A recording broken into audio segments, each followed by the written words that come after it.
Man has always believed in some kind of a God.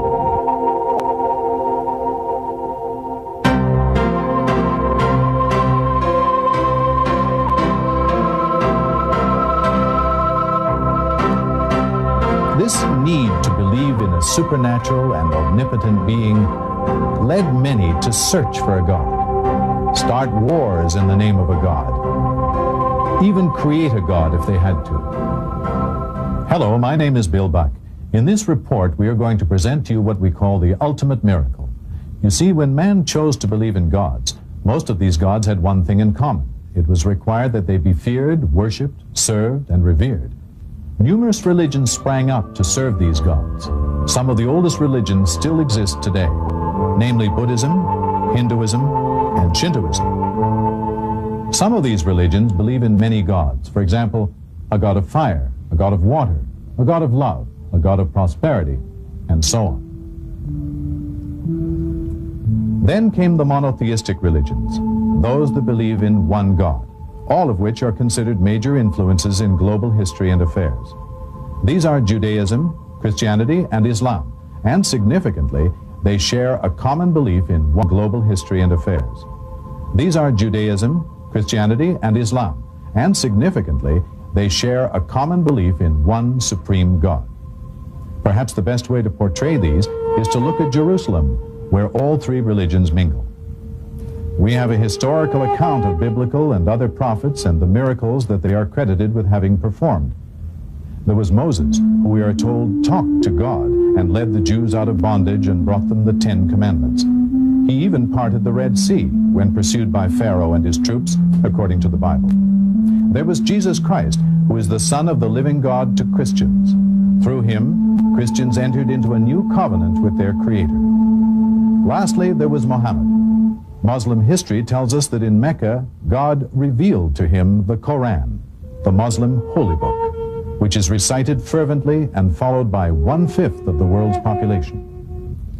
For many centuries, and in spite of man's experience with religion, there still remain many mysteries. The most baffling and complex mystery of all remains the identity and the concept of this God that man has never seen and yet believes in so religiously. This sea of religious confusion has been swelling all the time. Many religions, all claiming to be right, began to break into sects.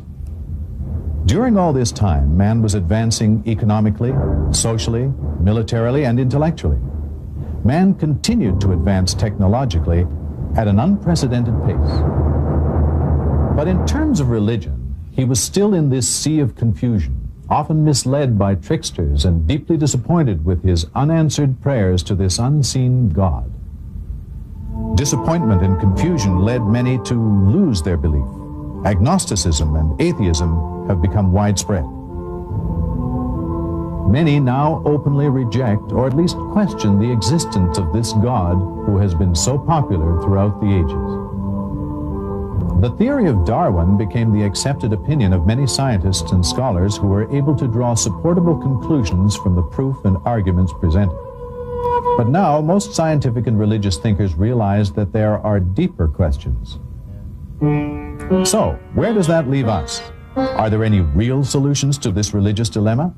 On the one hand, man cannot accept the illogical practices that religion dictates to him. Yet, by denying God, man still doesn't find the answers to some of his most burning questions, such as, who am I? Why am I here? Is there a God? What is the purpose of life? Just when man's tolerance to manual labor reached a limit and the Industrial Revolution lay around the corner, now an intellectually enlightening revolution seems to be around the corner. Previous generations were converted to believe in God by means of miracles. However, modern man cannot believe in God because of these. He has watched men walk on the moon. He is presented daily with the latest technological marvel. He has come across too many false claims, fake miracles, and fake prophets.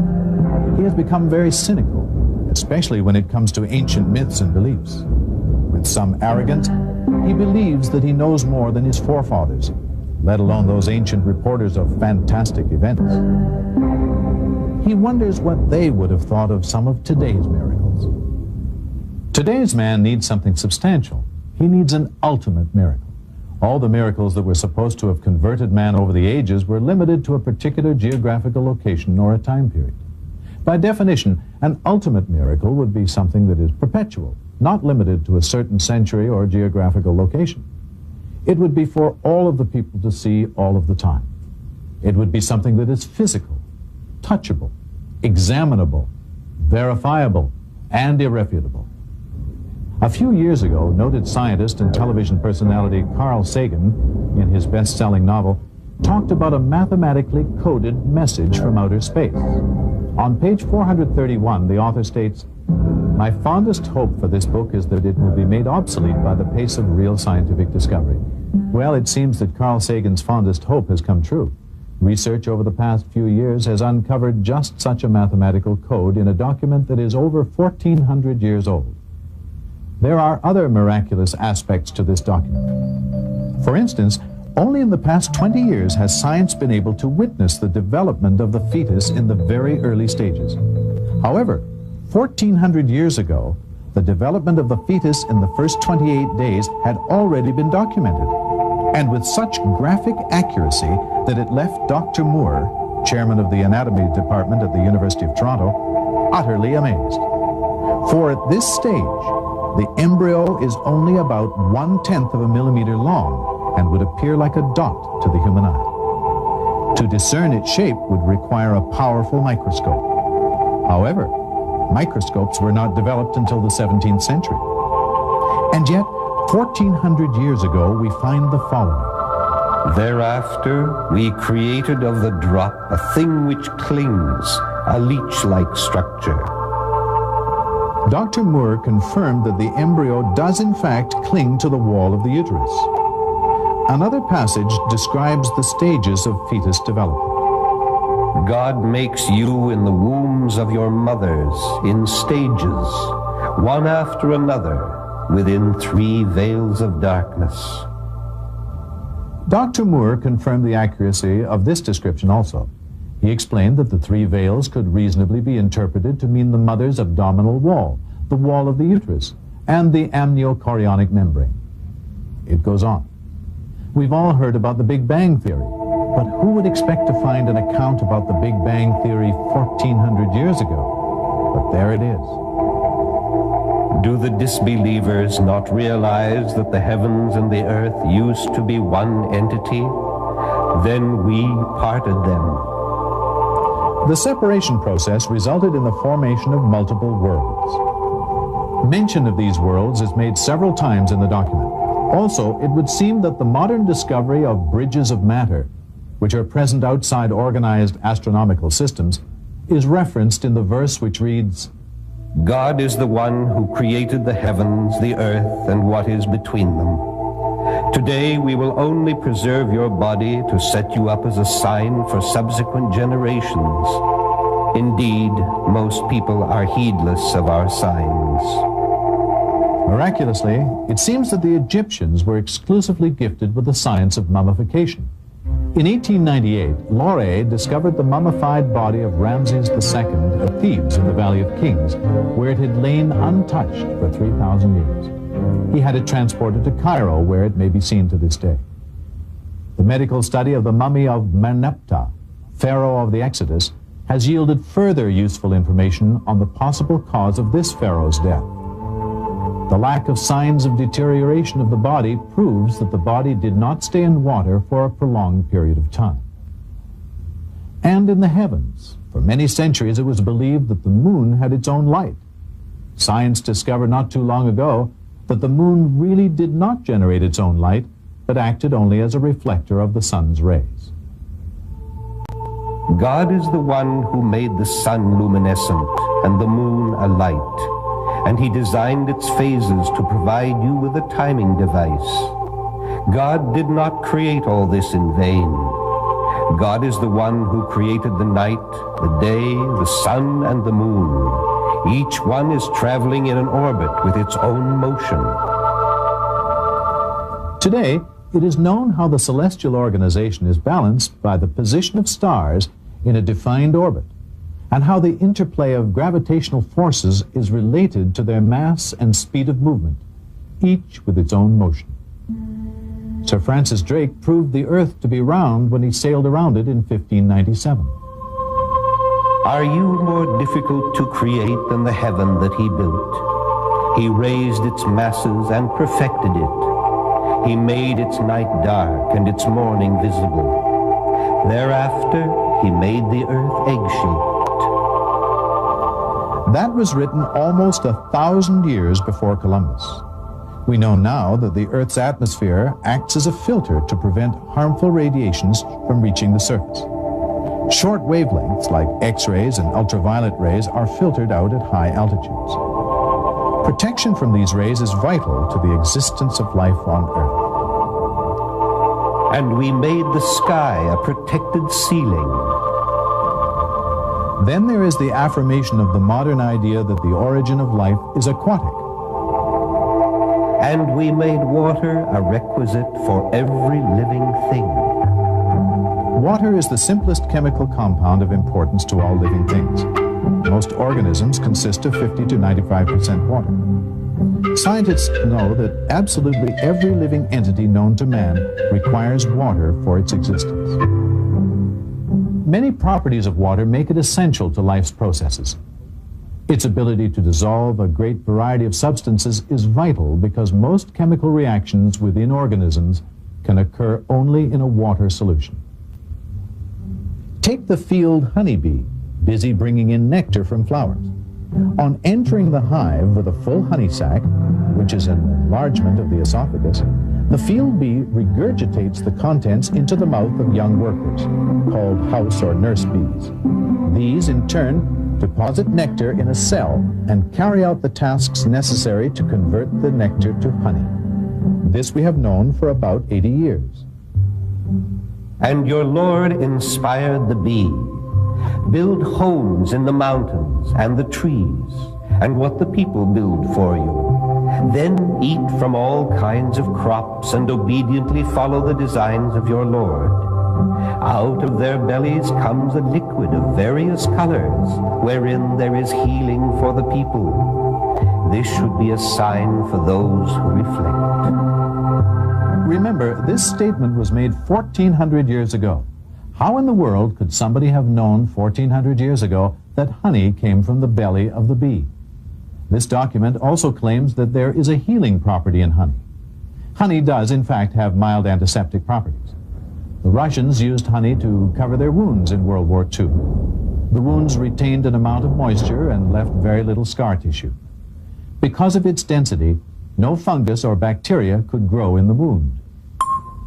It is also known that if a person suffering from allergies from a certain plant is given honey produced from that plant, that person builds up certain resistance to the allergy.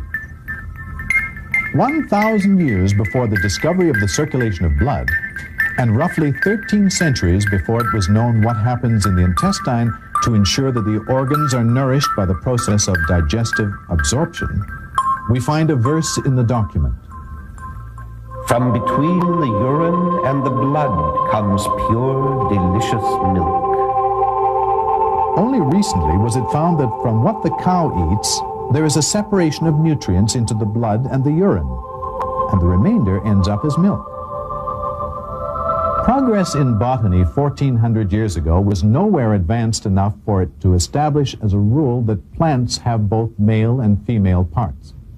Nevertheless, we read in the document, God is the one who sent water down from the sky, and thereby brought forth pairs of plants, each separate from the other. Today we know that fruit comes from plants that have sexual characteristics, even when it comes from unfertilized fruits like bananas.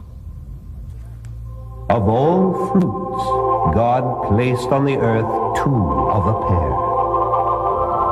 This document stated to early man the remarkable premise that mountains move like the clouds. We know this to be true now, since the earth rotates around its axis and around the sun. But to an ancient, what could be more contradictory to the obvious than that mountains move? And yet, when you look at the mountains, you may think that they are standing still, but they are moving in the same manner as the clouds. Such is the creation of God. We know now of continental drift, of folding, which forms mountain ranges. The Earth's crust is like a solid shell on which we can live, while the deeper layers are hot and fluid. Have we not made the earth an expanse, and the mountains stakes? The stake-like stability of the mountains is linked to the folding phenomenon in that the folds provide the foundations for the reliefs that form the mountains. From this aspect, they are indeed like tent stakes driven deep into the ground. He makes his chest straightened, like one who climbs towards the sky. Fingerprinting became a scientific method of identification in the 1880s with the research of Sir Francis Galton. Galton calculated mathematically that no two persons could have exactly the same fingerprint patterns. We can even reconstruct the tip of his finger. All of these scientific phenomena have been taken from the same book. Other examples contain infinitely more precious data, which directly relate to facts discovered by modern science. But it took modern computers to discover them. It is only now that the numerous verses of this text have finally become comprehensible. Dr. Maurice Bucaille, an eminent French scientist, says that it is impossible to explain how a text produced 1400 years ago could have contained ideas that have only been discovered in modern times. Many other scientific phenomena, the barrier between salt and fresh water, the branch-like progression of combustion, all were mentioned 1400 years ago.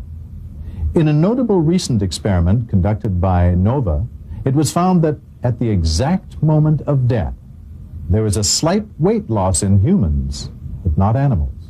This document states that at the moment of death, God takes the soul away. And now we come to the most incredible significance of these discoveries. Remember, we said that modern man needs an ultimate miracle to release himself from the bondage of religious frustration and confusion about his Creator. Well, it so happens that this ultimate miracle does exist in this document, the identity of which we are about to reveal. This ultimate miracle exists in the form of a scientifically proven, mathematical code that is touchable, examinable, verifiable, and utterly irrefutable. Not only does it prove that the author of this divine document is God Almighty, but it also serves as the first physical evidence for the very existence of God.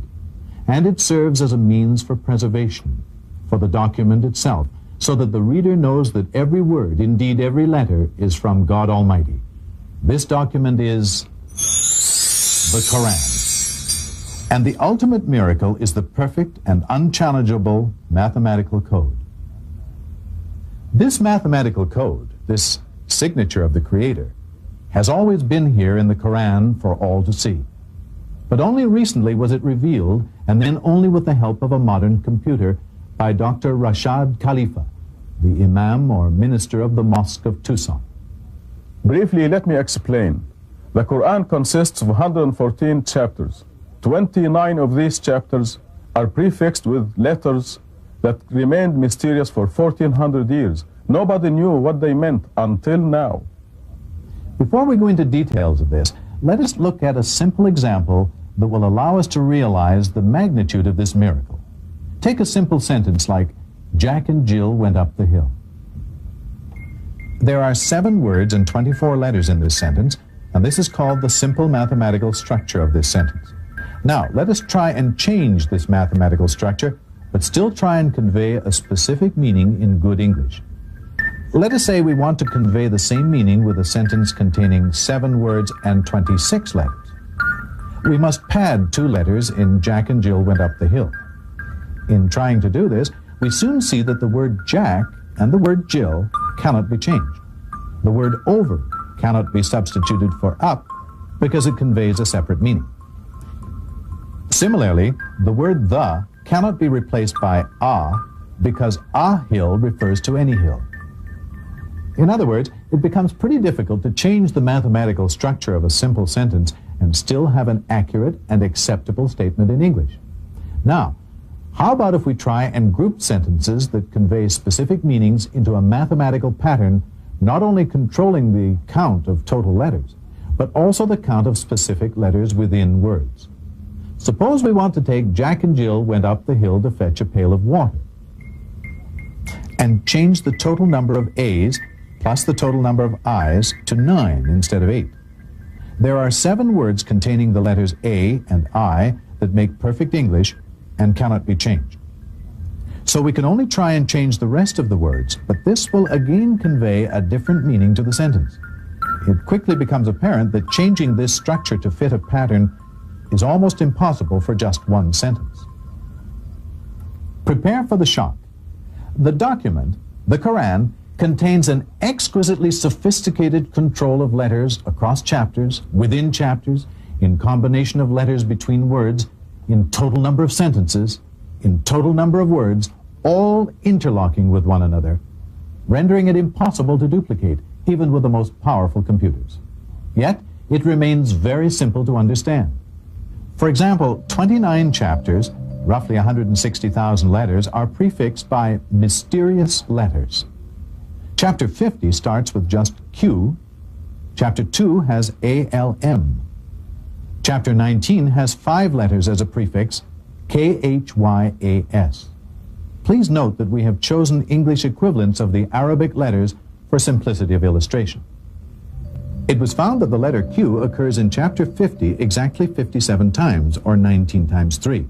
The A's, L's, and M's in chapter 2 occur a total of 9,899 times, and so on, without a single exception in all the initial chapters, with the occurrences in multiples of the number 19.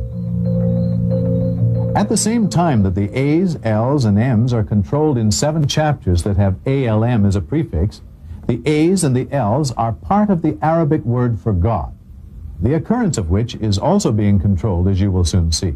At once we realize that there is a deliberate, superhuman design that binds the book's chapters, verses, words, even letters. For if one letter was changed, deleted, or added, the whole system collapses. And the fact that this system was discovered 1,400 years after its creation proves that it has been perfectly preserved. The foundation of this mathematical code is the opening statement. In the name of God, most gracious, most merciful, and this contains exactly 38 alphabets, or 19 times 2. In the language of the Quran, Arabic, it contains exactly 19 alphabets and 4 words. These 4 words, namely name, God, most gracious, and most merciful, appear in the whole book 19, 2,698, 57, and 114 times, respectively. All these are multiples of 19. The total number of verses are 6,346. The total chapters are 114. Again, multiples of 19. We are beginning to see that this unique code must have been pretty difficult to construct. On it are 19. Indeed, by the moon, by the night as it passes, by the morning as it shines, this is one of the greatest miracles. Greatest miracle indeed. And now we realize that 19 is the Creator's signature on everything He created. For example, you and I have 209 bones in our bodies, 19 times 11.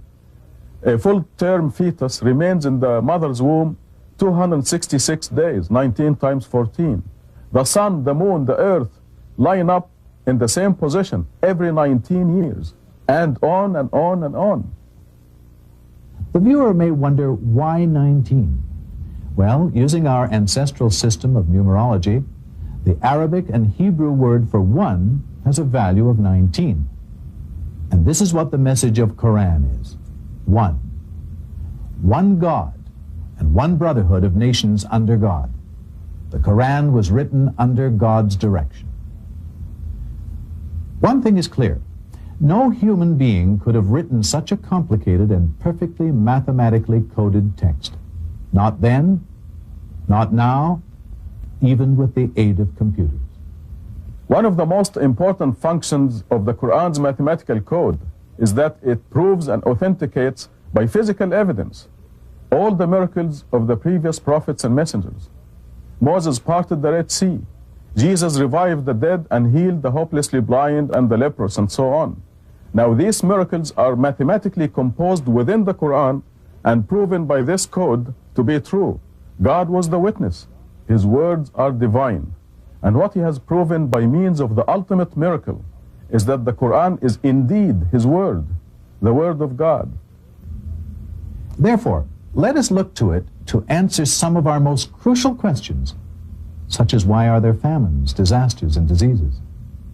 And what is the overall purpose and meaning of life? And what of peace, that elusive dream of the righteous, universal man? Given now that the message of the Quran is one God, one brotherhood, think of it. All the power and love in the universe in one supreme being, who has assured us that he not only exists, but communicates without question to those who believe and seek out the truth. His laws and commitment. Imagine what can be achieved by following his laws and directions.